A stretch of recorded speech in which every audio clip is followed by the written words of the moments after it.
தளபதி விஜய் படத்துக்கு நோ சொன்ன ஐஸ்வர்யா ராய். அதுக்கு அவங்க சொன்ன காரணம் என்ன தெரியுமா? ஐஸ்வர்யா ராய் அப்படின்னு சொன்னாலே எல்லாருமே உலக அழகி அப்படின்னு சொல்லிக்கிட்டு சிம்பிளா போயிருவாங்க. ஹிந்தி படங்களை தாண்டி நம்ம தமிழ்லயும் இவங்க படங்கள் நடிச்சிருக்காங்க. சினிமாவை தாண்டி இவங்களுக்கு நிறைய ஃபேன் பேஸ் இருக்கு. ஏன்னா இவங்க ஒரு மாடலும் கூட. மணிரத்னத்தோட டைரக்ஷன்ல வெளிவந்த பொன்னியின் செல்வன்ல இவங்க நந்தினி கேரக்டர் பண்ணிருப்பாங்க. அந்த கேரக்டர் பண்ணதுக்கு அப்புறமா நான் இன்னும் ஃபீல்ட்ல தான் இருப்பேன் அப்படின்னு சொல்ற அளவுக்கு மிரட்டி விட்டுருப்பாங்க. இந்த நிலையில நடிகை ஐஸ்வர்யா ராய் நம்ம தமிழ் சினிமாவோட டாப் ஸ்டாரான தளபதி விஜய் கூட நடிக்கிறதுக்கு நோ சொன்னதா ஒரு தகவல் இப்ப தீயா பரவிட்டு இருக்கு. அது எதுக்காக நோ சொன்னாங்க, எப்ப சொன்னாங்க நான் சொல்றேன். தளபதி நடிச்ச தமிழன் படம் உங்க எல்லாருக்கும் ஞாபகம் இருக்கும் நான் நினைக்கிறேன். அந்த படத்துல முதல்ல நடிக்கிறதுக்கு இவங்க கிட்டதான் பேச்சுவார்த்தை நடந்திருக்கு. ஆனா ஐஸ்வர்யா ராய் அந்த படத்தோட கதையை கேட்டுக்கிட்டு எனக்கு கதைலாம் ரொம்ப பிடிச்சிருக்கு, ஆனா நான் ஹீரோயினா பண்ணா ரொம்ப சின்ன பையன் மாதிரி விஜய் எனக்கு தெரிவாரு, நான் ஒரு பெரிய பொண்ணு மாதிரியும் விஜயை பாக்குறதுக்கு ரொம்ப குட்டி பையன் மாதிரியும் இருக்கும். சோ இந்த படத்துல நான் நடிக்க மாட்டேன் அப்படின்னு சொல்லிருக்காங்க. அதுக்கப்புறமா தான் பிரியங்கா சோப்ரா கிட்ட பேச்சுவார்த்தை நடத்தி அவங்கள கஷ்டப்பட்டு நடிக்க வச்சாங்க. ஆக்சுவலா அந்த டைம்ல விஜய் வளர்ந்துட்டு வரக்கூடிய ஒரு ஹீரோவா இருந்தாரு. ஆனா ஆல்ரெடி எக்கச்சக்கமான ஃபேன் பேஸ் இருந்துச்சு. சோ விஜயோட ரசிகர்கள் எல்லாருமே என்ன ஐஸ்வர்யா ராய் இப்படி சொல்லிட்டாங்க அப்படின்னு மிகப்பெரிய ஏமாற்றத்துக்கு ஆளானாங்க. சரி, ஐஸ்வர்யா ராய் தான் போயிட்டாங்க. அடுத்தது பிரியங்கா சோப்ரா கிட்ட போனதுக்கான காரணம் என்ன தெரியுமா? தமிழன் படம் ஷூட்டிங் ஸ்டார்ட் பண்றதுக்கு முந்தின வருஷம் மிஸ் வேர்ல்ட் அதாவது உலக அழகி பட்டம் ஜெயிச்சது யாருன்னா பிரியங்கா சோப்ரா தான். அந்த டைம்ல விஜய்க்கு மிகப்பெரிய ஹிட் படம் தேவை. ஒரு மிகப்பெரிய உலக அழகிய உள்ள கொண்டு வந்தோம் அப்படின்னா அந்த படம் வேற லெவல்ல பேசப்படும். எப்படியாவது ஐஸ்வர்யா ராய உள்ள கொண்டு வந்துடலாம் அப்படின்னு ட்ரை பண்ணாங்க. பட் முடியல. சரி, அவங்க போனா என்ன, இன்னொரு உலக அழகி இருக்காங்களே அப்படின்னா பிரியங்கா சோப்ரா கிட்ட இந்த கதை போச்சு.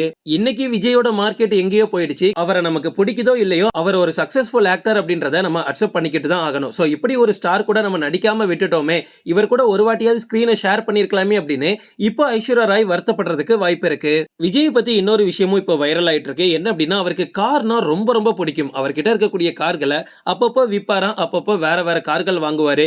அவரோட உண்மையான கார் கலெக்ஷனை இது வரைக்கும் யாரும் பெருசா பார்த்தது இல்ல. பட் அவர்கிட்ட நிறைய கார்ஸ் இருக்கிறதா நிறைய செலிபிரிட்டிஸ் அங்கங்க இன்டர்வியூல சொல்லியிருக்காங்க. அந்த விதத்துல அவர்கிட்ட ஒரு ரோல்ஸ் ராய்ஸ் கார் இருக்கும், நீங்க எல்லாரும் பார்த்திருக்க வாய்ப்பு இருக்கு. அந்த காரை ரீசெண்டா விஜய் வித்துட்டதா ஒரு தகவல் வெளியாகி இருக்கு. மேபி நெக்ஸ்ட் லெவல்ல இருக்கக்கூடிய ஒரு ரோல்ஸ் ராய்ஸ் வாங்கணும்னு ஆசைப்படலாம், இல்ல வேற கார் வாங்கணும்னு கூட ஆசைப்படலாம். பட் இப்போ அவர் வேற ஒரு கார் வாங்கியிருக்காரு. லெக்ஸஸ் அப்படின்ற காரை வாங்கியிருக்காரு. கிட்டத்தட்ட 2,80,00,000 கொடுத்து இந்த காரை வாங்கினதா இப்போ ஒரு தகவல் வெளிவந்திருக்கு. இந்த காரை நீங்க ஏற்கனவே பார்த்திருக்க வாய்ப்பு இருக்கு. ஏன்னா விக்ரம் படத்தோட சக்சஸ்க்கு கமல் இந்த காரை தான் லோகேஷ்க்கு கிஃப்டா கொடுத்தாங்க. விஜய் மெர்சலுக்கு அப்புறமா ட்ரிபிள் ஆக்ஷன்ல நடிக்கக்கூடிய படம் தான் கோட். இந்த படத்துக்கு எதிர்பார்ப்பு அப்படின்றது ஆரம்பத்துல மிகப்பெரிய அளவுல இருந்துச்சு. ஆனா நாட்கள் போக போக ரொம்ப அது குறைஞ்சிக்கிட்டே வருது. அதுக்கு காரணம் அந்த படத்துல இருந்து வெளிவந்த பாடல்கள் தான். அந்த பாடல்களை கேட்டுட்டு யாருக்குமே இந்த படத்து மேல நம்பிக்கையே இல்லாம போயிடுச்சு.